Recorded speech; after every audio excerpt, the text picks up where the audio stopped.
Girls చూస్తున్నారంటే అక్కడ గొడవలు అవుతూనే చూస్తారు కదా. అంతలా కొట్టుకుంటుంటే మీకు వచ్చే ఎంటర్టైన్మెంట్ ఏంటి మాకు అర్థం కాదు. ఎవరి పాయింట్ కరెక్ట్ ఎవరి పాయింట్ రాంగ్ అని చెప్పి మళ్ళీ మేము కొట్టుకోవడానికి ఉంటది కదా ఫ్రెండ్స్. అండ్ మీ పేరు? పార్వతి. అంటే బిగ్ బాస్ 9 స్టార్ట్ అయింది, సో ఎట్లా అనిపిస్తుంది? యాజ్ యూజువల్ ఎప్పటిలాగే చూడాలి అని ఒక ఫీలింగ్ అయితే ఖచ్చితంగా ఉంటది. సో అసలు బిగ్ బాస్ ఎందుకు చూడాలి? ఎందుకు చూడాలి అంటే it's just for an entertainment అంతే కదా. అంటే దాంట్లో జరిగే గొడవల గురించా లేకపోతే ఎంటర్టైన్మెంట్ గురించా? గర్ల్స్ చూస్తున్నారంటే అక్కడ గొడవలు అవుతూనే చూస్తారు కదా. అంటే ఎందుకు ఒకరు అంతలా కొట్టుకుంటుంటే మీకు వచ్చే ఎంటర్టైన్మెంట్ ఏంటి మాకు అర్థం కాదు. ఎంటర్టైన్మెంట్ కాదు కానీ అంటే ఎవరి పాయింట్ కరెక్ట్ ఎవరి పాయింట్ రాంగ్ అని చెప్పి మళ్ళీ మేము కొట్టుకోవడానికి ఉంటది కదా ఫ్రెండ్స్. సో డిస్కస్ చేస్తుంటారా మీరు? చేస్తాం. ఓకే. ఎవరు మేడం మీ ఫేవరెట్ ఎవరు ఇప్పుడు కామనర్స్ లో? మనీష్, మర్యాద మనీష్. ఓకే. ఇప్పుడు ఆయన పెద్ద పర్ఫార్మెన్స్ ఏం లేదు అంటున్నారు కదా.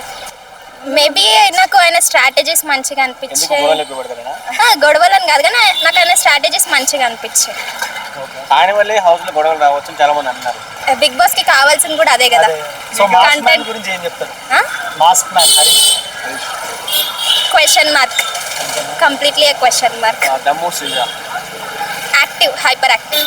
హైపర్ యాక్టివ్ ఓవర్ యాక్షన్ అంటారు కొందరు. మైక్ పట్టుకుంటారు. హైపర్ యాక్టివ్ నే ఒక్కొక్కసారి కొంతమంది నచ్చని వాళ్ళు ఓవర్ యాక్టింగ్ అని అంటారు అంతే. డేమన్ పవన్ గురించి ఏం చెప్తారు? హ్యాండ్సమ్. హ్యాండ్సమ్ ఉన్నందుకే బిగ్ బాస్ కి తీసుకున్నారు, పెద్ద పర్ఫార్మెన్స్ లేదు. కరెక్టే. పర్ఫార్మెన్స్ లేదా? లేదు కదా, అగ్ని పరీక్ష చూస్తే ఆబ్వియస్లీ లేదు. సో జానీ మాస్టర్ ఇష్యూ జరిగింది కదా, శ్రేష్ఠి కొరియోగ్రాఫర్, ఆమె గురించి ఏం చెప్తారు? ఆమె గురించి ఏం చూడలేదు కాబట్టి మేబీ వచ్చే వీక్స్ లో పర్ఫార్మెన్స్ బట్టి. సో ఇన్ని సీజన్స్ లో మీకు ఏ సీజన్ అంటే బాగా ఇష్టం? Obviously BB4. ఎవరు?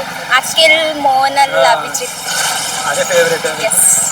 ఇప్పుడు మరి ఎవరికి సపోర్ట్ చేస్తారు మేడం మీరు? వచ్చే ఇప్పుడు రాబోయే రోజులలో కామన్ మ్యాన్ సపోర్ట్ చేస్తారా లేకపోతే సెలబ్రిటీకి సపోర్ట్ చేస్తారా? ఎవరి గేమ్ మంచిగా ఉంటే వాళ్ళకి. రాము రాథోడ్ రాను బొంబాయికి రాను సాంగ్ సేమ్ అతను ఎట్లా ఉంది రావడం, ఎట్లా అనిపిస్తుంది?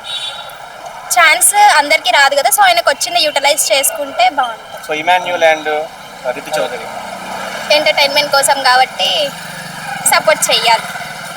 అంటే ఈసారి లేడీ విన్నర్ కావాలని అందరూ అంటారు, మీరేమో మనీష్కి సపోర్ట్ చేస్తున్నారు, మరి అలా అయితే ఎలా మేడం? యాజ్ అ లేడీగా లేడీ విన్నర్ కోరుకోవట్లేదు మీరు? మేబీ శ్రీజ విన్ అవ్వచ్చేమో, నేను శ్రీజకు కూడా సపోర్ట్ చేసుకుంటూనే మాట్లాడాను కదా. Thank you.